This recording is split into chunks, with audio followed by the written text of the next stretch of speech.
Hi, everybody. Welcome back to another episode of HSP TV. I am your host, Barbara, and today I'm joined by the wonderful Alecia Iwanchuk. And we are going to be talking about Kundalini Awakening and your embodied soul. And we already talked about it a little bit in our pre-talk. I think that Kundalini energy and Kundalini Awakening and awakening in general are things that can cause a lot of confusion. So I've been really looking forward to having this talk with you, and I'm very, very happy that you're here today. Great. Yeah, thank you so much for having me. I'm really grateful to be here too. And yeah, sending my love from Canada. Yes, and we also talked about that before, right? How awesome it is to have these international conversations and that borders are no longer, or distance are no longer an issue. You are able to connect with people from all over the world and have these wonderful, deep conversations that we're about to have. Yeah, so grateful. So Yeah. grateful. Yeah. And Yeah. so you don't just happen upon a Kundalini awakening, and there is always a road that leads up to it. Could you share a bit more about that? Well, like it is Kundalini energy is like that life force energy. And you Hmm. can think of it as the clay that has the potential to be anything before the artist comes and sculpts what they're going to sculpt. Does that Hmm. make sense? Raw material. Okay, so it's this pure potential. Yeah. And some people actually, like I've read about people having a spontaneous Kundalini awakening. So they don't have any idea, consciously don't have any idea what's going on. They have an awakening, but I think it was always in maybe their soul contract in their path that they were going to come about this, that they were going to have this rise of this potential energy. But um it I believe it is like a destined path to connect with that life force energy that's said to be coiled like a serpent at the base of your spine Hmm. that helps you to elevate your consciousness to move through those lower denser chakras that help us exist in this in this earthen plane, our survival, our community, our how we're going to make money, how we're going to do this, how we're going to do that, and to come up into love, into togetherness, into unity consciousness, and then continue that path up into being able to truly embody this idea that we can create everything that we can imagine. That helps us to Hmm. create the better world. Yes. um, but I think the path to get there for each individual is going to be completely different, and Yes. there's no specific way it can happen. Like, I have read about people going to gurus in India to try and get a Kundalini awakening. And when I took my Kundalini awakening yoga teacher training with Gloria Latham from Australia, like Hmm. she said, you could go with the intention to have a Kundalini awakening and do all the things that people say that this is going to make it happen, and it'll never happen. Oh, yeah. And then somebody just walking down the street, bam. But Yeah. it's also said, like, to not go with that intention to have that experience. It's simply to journey into yourself and to want the very best of your experience while you're here. And if that Hmm. happens to lead you to a path of connecting to that energy to help move you along, then great. Yeah. Um yeah, so I hope that answers the question a bit. Yes, definitely. Yeah. And I think a lot of people indeed associated with, oh, I'm supposed to be feeling this shoot of energy that goes up my spine, and it needs to be really monumental, or at least I need to be very conscious of the fact that it's happening. And that is not always true. It's not, and it wasn't true for me. So, can I explain the mechanism of what Oh, I please. learned of how the Kundalini rises? Yes. So, we have our chakra systems. So, starting at the bottom, we've got the root, sacral, solar plexus, heart, throat, third eye, and crown. And you can think of it as all the energy elevates as it moves through these chakras. So, like I said before, from safety, security, coming into love, coming into imagination and creation.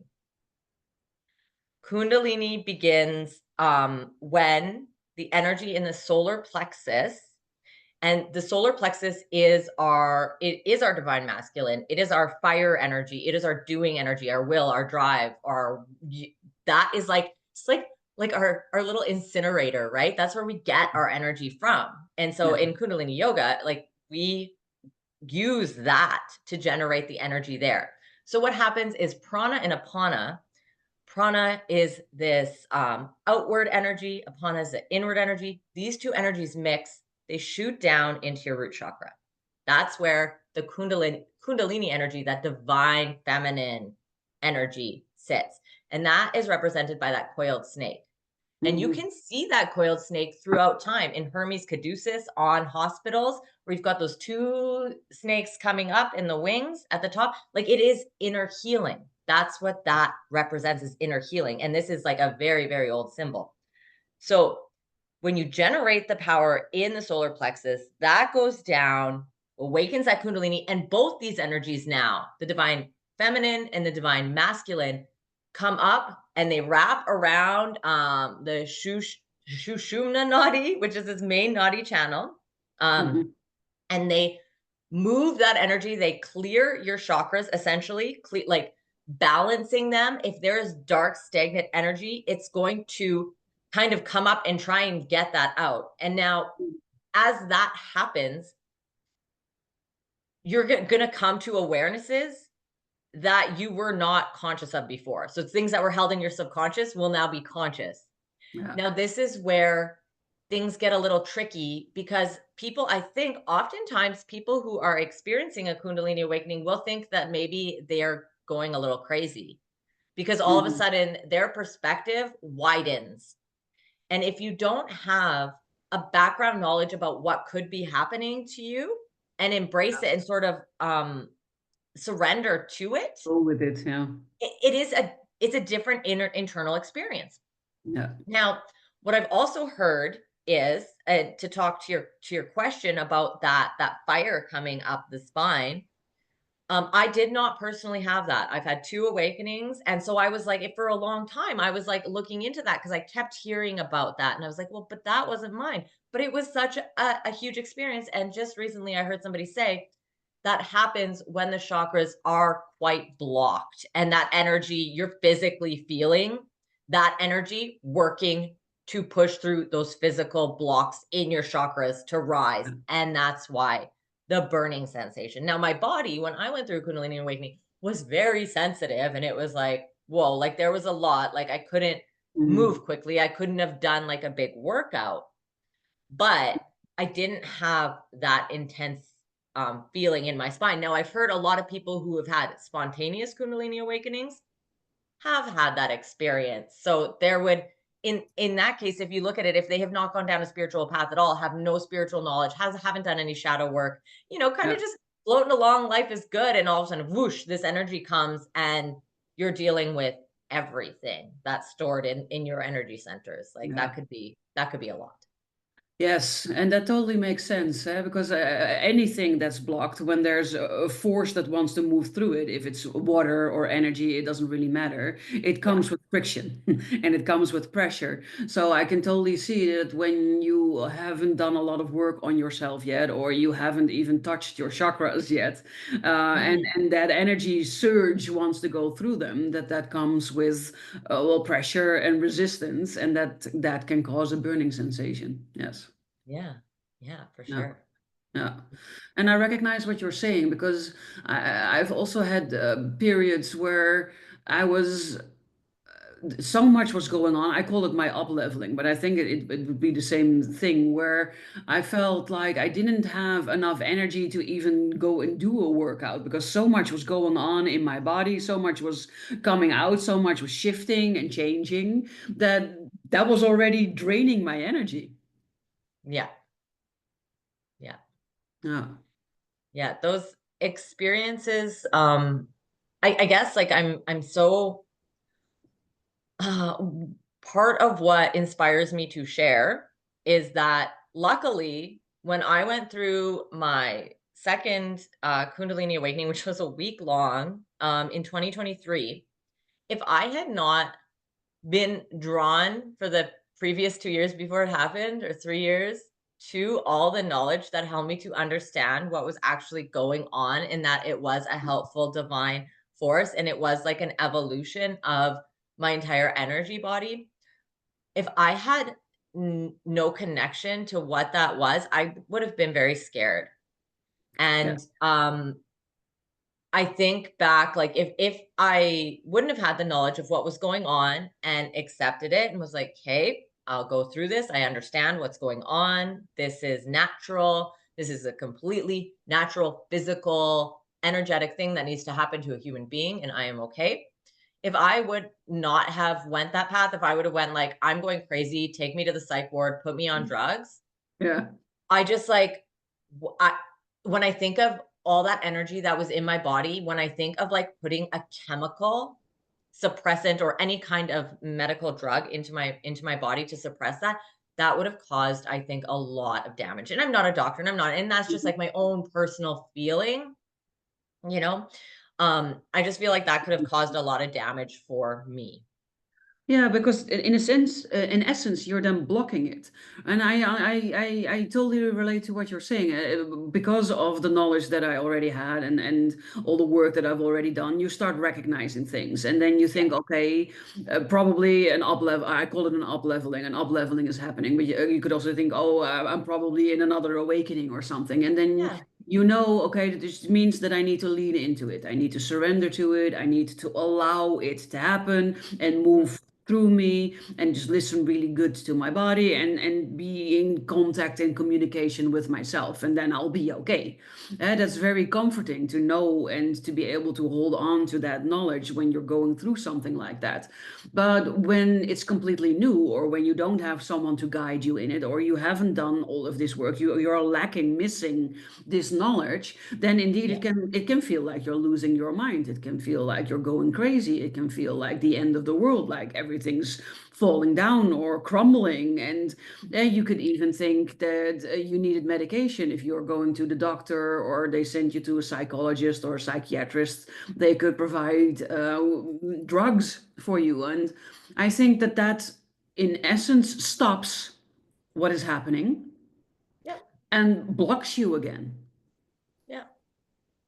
It's maybe it's a bit disempowering, right? And Yes. I I see that a lot of those professionals, had I shown up and told them that I can only experience time that's happening right now, and I can feel my past lives, and I can see into my subconscious, they would have just thought I was manic. Yes. Like, they really would have, but meanwhile, I've gained so much wisdom from that week-long experience. I, like, to the point Mhm. now I'm like, I'm kinda getting annoying because I'm like, "Oh, during my awakening, this was shown to me, and I understood things like this because it was so profound." It Yes. really was, and it is translated, like, the after effect, like, the things, the little tweaks that I made in my life, what was going on before the awakening to what is going on now, it's like it pulled me across, like, about timelines and shifting Mhm. timelines. It's like it pulled me across so many timelines to set me on the right timeline and the right trajectory. Now, had I interrupted that, I might have stopped halfway, and then I wouldn't have been on my highest timeline, the best place that my body, my psyche, my soul was wanting to go to, right? Mhm. Yes. Yeah, and I think it can also happen when we get scared for something, because when we're in that process and it scares us, then we have the well, it's more likely that we tense up, and that we Yeah, then also block the flow of what is happening, and that is also not helping. So no. it's important, I think, for people to know that. Well, for one, that's what's going on. For two, Yeah. how to handle it, how to surrender to it, how to allow it, but also Mhm. to have proper education and guidance in it. Yes. Yeah. Yeah. Yeah, that's definitely where my work is going now, is to help people, because I when I was awakening, I thank God for YouTube. Yes. Exactly. But that's a And, really like, big why and behind all my. the teachers that you can find on there, and everyone's like, "If this resonates, great. If it doesn't, that's fine." And so you feel like, "Okay, I can trust the information that resonates with me. And I truly went on a path like that. Wow. But yeah, it's great to have support. So I am working with people now and supporting them, as well as I've taken on my own support, my own mentor to deepen my work. Yeah, so we all kind of need each other. For sure. I think everybody needs someone that can help them along their journey, because there's always someone who's either further ahead as you are, or has different types of knowledge that will help you go through something similar. So I think that that is very important. And that is the biggest reason behind the why for my shows, because I want people to be able to access this information. Because when I started out, there wasn't a lot of information. And then Yeah. everything is scary and everything is unknown and unfamiliar. And yeah, that's not necessarily pleasant. Yeah. Well, and there's also like, I mean, we're getting out of it now a bit, but there's stigma around it, right? Yes. That you're weird or you're crazy or, this There's is where something your wrong with attention you. should be, but it's not making you happy. And you're like, well, Yeah. I want to talk about my soul and like who are my guides and like what's my soul purpose? What was I in a different life? What are my lessons here on this planet, Yeah. Like Yes. the bigger questions and that they're more fulfilling. Yeah. Yeah. Yes. And I think that brings us also to the second part of what we were talking about today, the embodied soul. Yeah. Mm. So for people who do not know what that is, could you explain a bit about the embodied soul? Hmm. Oh, well, I mean, for the best as I understand it, to the best of my knowledge, is we do we are energy. That Yes. energy has lived since the beginning. I think about it as like we're all rays of the same sun. So we come from the same place, moving out. We all have pieces of this energy within us. And this energy wants to express in different ways that can connect with others, that can offer services, that can be fulfilling. And it's joy, it's absolute joy and love. And then some people will teach that when you don't feel that joy and you don't feel love, that's like your indication that you're not working from that embodied soul. Mm-hmm. And my work that I do with yoga and with Kundalini yoga and I have some somatic yoga is to use the body to connect with the soul. So it's Mm-hmm. it's like there's many different ways into this knowledge and your body is one of those doorways. Yes. And it's also to have that whole mind, body, soul holistic experience and to feel good in your body. The healthier your body is, the more, the more light it is, the more connected you are to your body, the more connected you are to your soul. You're Yes. connected to like your machine and then your chakras are stored within here and that's your energy. Mhm. So yeah, embodiment, like I call myself an embodiment practitioner to I guess basically embody the soul's essence on this earth. How do we do that the Yeah. best way? And then how do we use the body to express that soul's energy, the soul's frequency into the world to offer us the best experience? Yes, I love that explanation. Yeah, and it's indeed that's what it is, right? I call it source energy, the source Yeah, energy of all mankind, the and beginning, yeah. yeah, and we're all connected to source energy. We all share the same energy type. That's why we're all energetically connected in the end. And Yes. other people then call it we are a soul having a human experience. Yeah. So that means that this child of the source energy Mhm. is then into a human body, and that is what we are living here on this planet. Right. Yeah, exactly.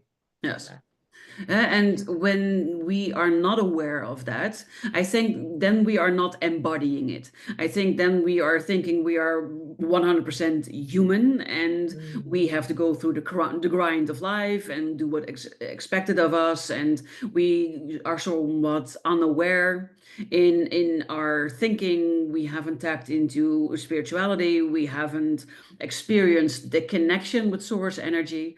And that's, I think, then the shift that starts happening as soon as you start to embody your soul, where you start to open yourself up to the connection, the energetic connection that you have to Mhm. source energy, and allowing it to start running your life instead of blindly doing what the masses are doing. It's awakening to your purpose, what you are supposed to be doing here on this planet with your Oh, energy. absolutely. Yeah, that's what I call it, like waking up. And in my program I have, it's called Awaken, because it is about, yeah, waking up to that little divine spark. And I just I do struggle a bit, because when you start to talk like that, it's like I don't want to say that if you're not experiencing this, that that's somehow bad or wrong. It's Mhm. not. And No. it's totally fine. You don't have to experience this, like, desire for purpose, this desire to embody your soul, like, that's a big drive. Mhm. But at the same time, present myself as, if you are, I'm here to help you, right? Because I Yeah. often, when we start using the term, like, I don't know, waking up, have you ever heard people like start talking about, oh, there's the sheep and they're asleep and the people, have you ever heard that? Yeah, Yeah. I always say And people are I either a kind sheep of, or a goat. yeah, like, and I want to get away from that, of any kind of separation or division.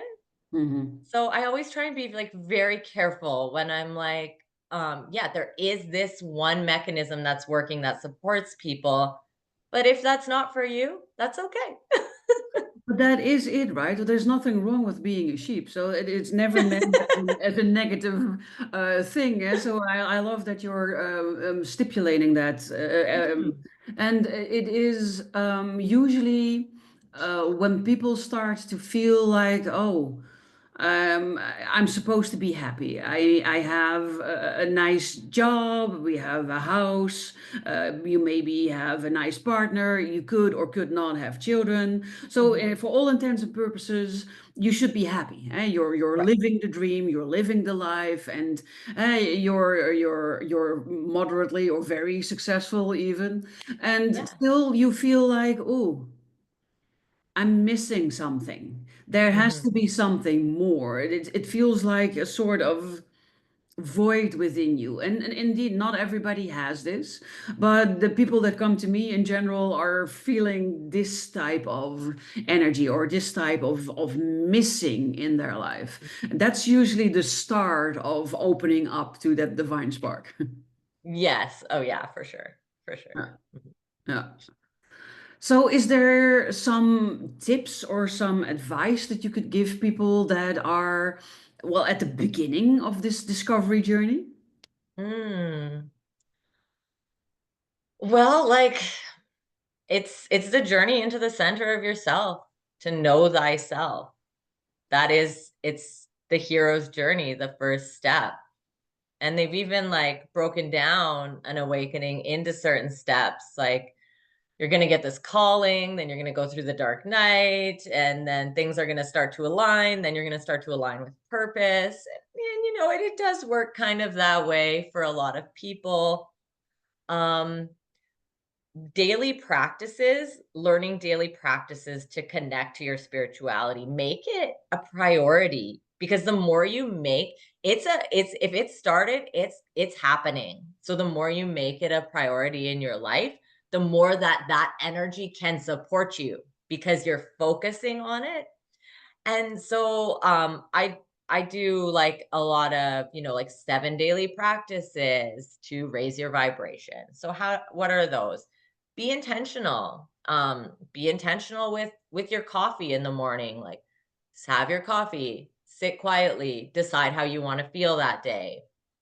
And that's what it's all about, these small steps that are Yes. going to help bring that big picture, beautiful, happy life into focus. Because it's not just like, if you're sitting somewhere and you don't like your life, It's not going to change overnight, but No, and definitely not if becoming you're not doing becoming anything. Yeah. present.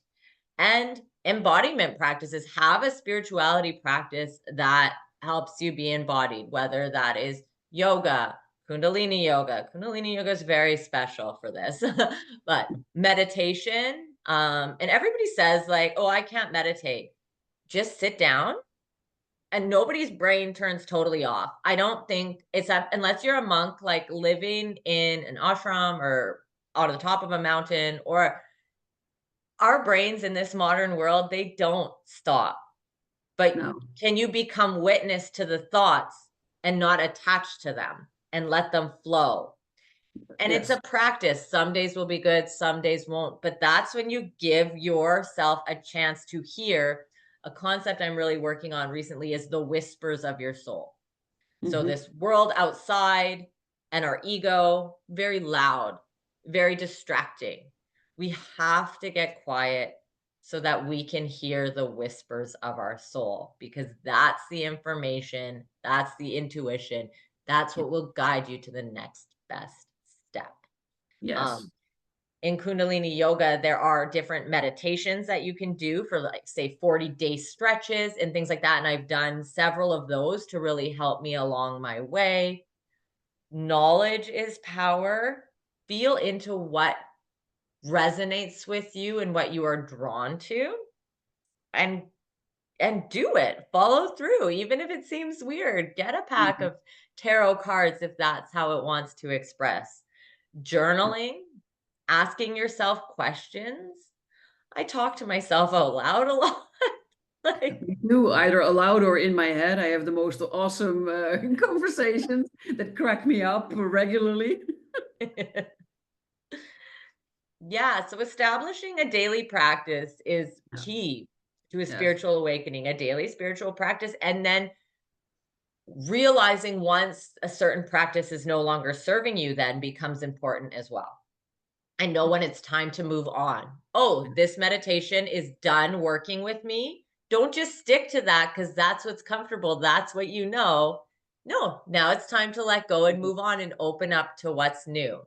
Like, I Yes. know when I first started waking up, really, I spent a year in a hermetic mystery school learning, the 7 hermetic principles and how does the universe work and how do we, make the unconscious conscious, and all that type of information really resonated for a bit. And then it kind of like fell off. And recently I'm really drawn to Buddhism and just being loving and kind and mindful in a lot calmer, not Yeah. so much caring how everything is organized. Just Yeah. so it's a journey for Well, sure. it is, and I think it's a constant journey that never stops. So there are lots of myths about meditating, for instance. You don't have to assume the lotus position to meditate. You don't No. even have to do an official meditation. Meditating can already, you can even do it walking. It can be just following your breath, becoming aware of your breath and following your breath in and out of your body. You're Yeah. already meditating. Nobody can ever quiet their mind completely. It's not about quieting the mind, but it's about not letting the mind take over, thinking, oh, this is an interesting thought, I'll continue with this later, and then just park it for the time being and go back to focusing on your breath, for instance. So that could be a very simple thing. Lots of people talk about affirmations, about journaling. Yeah. For me, those never worked really well. Mhm. I have periods where I like to ask myself questions, but as soon as something becomes something I have to do, it works against me. Right. Affirmations, so constantly saying something to yourself that your subconsciousness doesn't believe is not going to make any difference.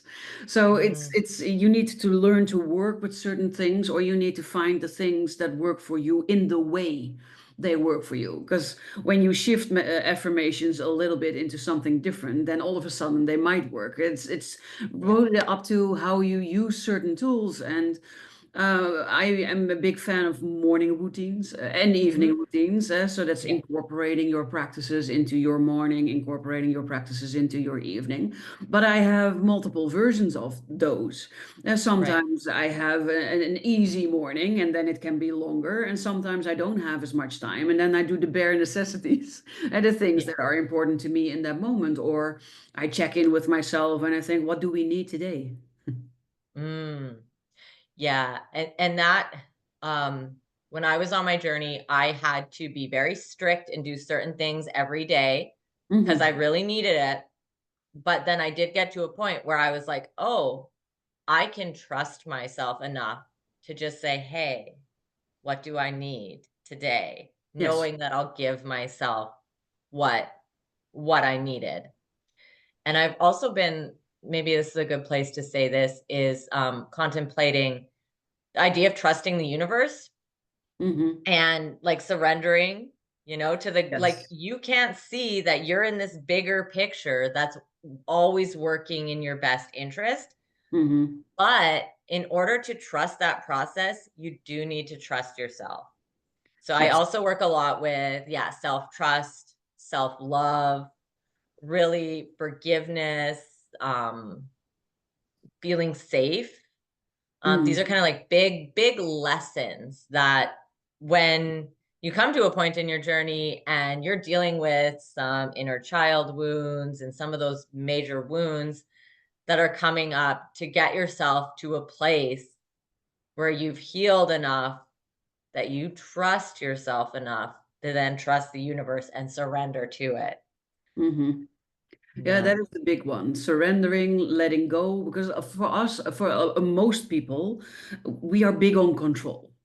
And it can have a variety of reasons. It can come from a trauma background. It can come Yeah. from an A-type personality. There are lots of reasons why people like to be in control. But for most of us, we like to be in control because we think that we can then determine the outcome. And if we Right. can control our lives or steer our lives, that we can move ourselves towards the things that we think we want or the things that we think we need. And Mhm. there is no control. And so letting go of control requires having faith and it Yeah. requires trust. And faith Yeah. and trust are the things that are, for most people, challenging. Yeah. Faith, for one, because it's connected to religion, and that's not a proper connection. Yes, there is a certain faith that comes with religion, but that's not the faith that I'm talking about. It's the faith in it will work out. The Yeah. faith in it happens for my best interest. The Yeah. trust in that you're guided, in the trust that you're protected, and having faith that in the end everything will be fine. You will be fine. It's a much bigger concept, and I think it's so difficult for so many people because the past has shown that they're not safe or that they cannot trust because they've been hurt or abused or disappointed or even worse things, and that then fuels the desire to make sure that that doesn't happen again, which is Right. control. Yeah. Yeah. Yeah, absolutely. Yeah, I don't know if you mind me talking about some of my own personal story. No, go ahead. Okay. So, um, when I was 15, my mom passed away very suddenly from cancer, which sort Mm, of spiraled my life into drug use, and I dropped out of university. It was like 20. And that's when I had my first Kundalini awakening, but I didn't know what it was at the time. But mm, it was, this energy rose within me and was like, it all of a sudden brought me, after having my second one, I realized this is what happened because it had the same feeling. It mhm, like brought me to the forefront of reality, into the present moment so completely, and was like, you're gonna make a choice. You're either gonna live or you're gonna die. And I chose to live.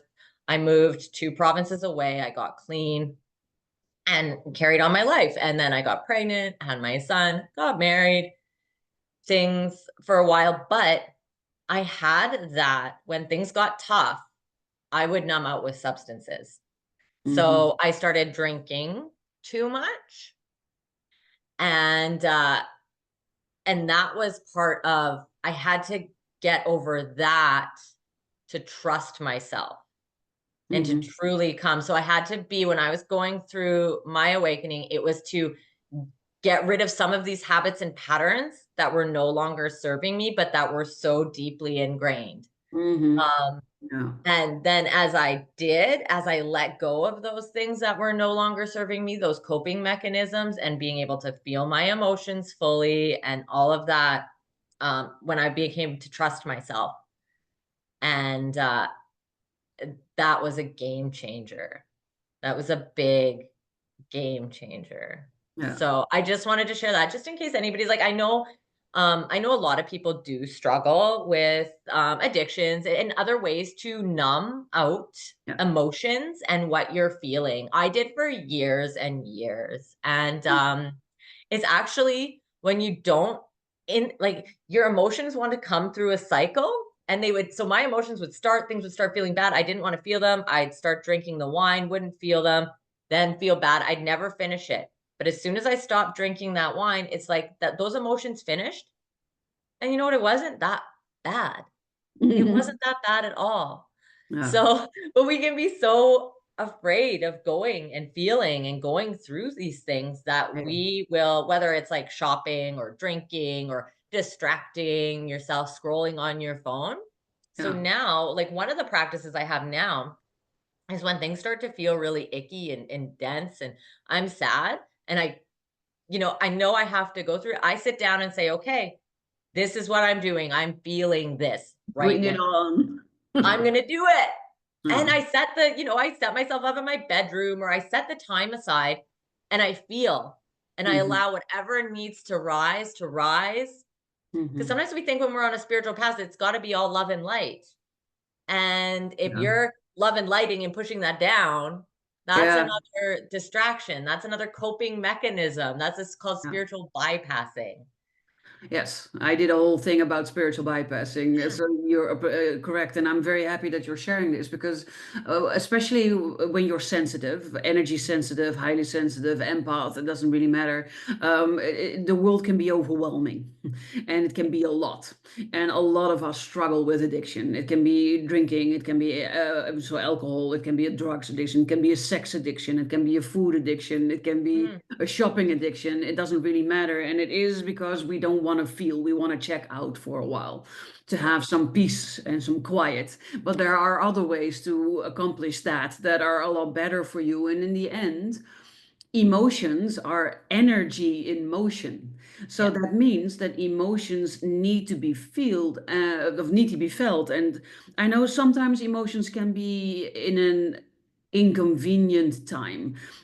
So I remember I got fired because the company was doing really bad and they had to downsize, and about half of my coworkers were being fired. And then you're called into your office of your boss, and they say, well, yeah, we're very sorry, we need to let you go.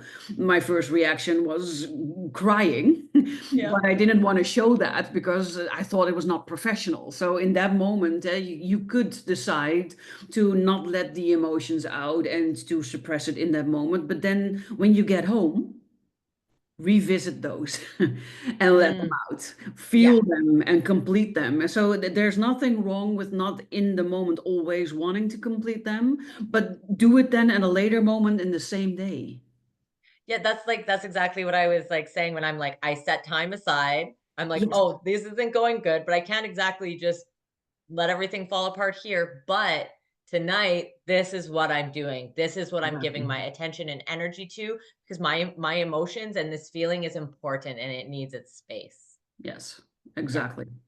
Oh, I've Yeah. loved our talk today, Alicia, and I think you out there will have also loved it. So we would love to hear from you. If you have experiences that you want to share, please put them in the comments. If you have questions, put them in the comments. Or if you just want to share your most eye-opening thing of the thing that we talked about here today in our show, that would be amazing. I can also imagine that you would like to know, well, how can I contact Alicia? Because this Kundalini thing and this yoga thing, I want to know more, or maybe something else that you said that you want to know more about. So, how or where can people reach you, find you, connect with you? Amazing. Yeah, thank you. You can find me on my website at www.intentions-yoga.ca. I also have a YouTube channel, Intentions Yoga, where I share yoga practices and other tips. Um, my email, Alecia at Intentions Yoga. I'm on Facebook a lot. And also Instagram. Like I'm just all over. But if you go to my website, you will find all the links. And yeah, just even reach out with an email. I would love to hear from you. I am starting a new program, a new coaching program called Awaken. If you're beginning your spiritual awakening journey and you would like some one-on-one help, it's a 9-week program. It can be done virtual where you can bring in that embodied soul to help you move forward. So yeah, and thank you so much for having me. I love it. If this went too fast, no worries. I will make sure that everything that Alecia just mentioned, the links and such, will be included in the show notes of this episode. You will probably find them below this video, but sometimes they're to the side. It kind of depends on where you're catching this, but they will be included, so it will be very easy for you to reach out to her. Of course, you can also always reach out to me. My links are also included, and I always offer a free clarity call for people who just want to connect and talk things out or see if we could start working together. That's also possible. For today, I wish both you, Alecia, and everybody that was listening and watching an amazing rest of your day. And I look forward to inspiring all of you with another guest next week.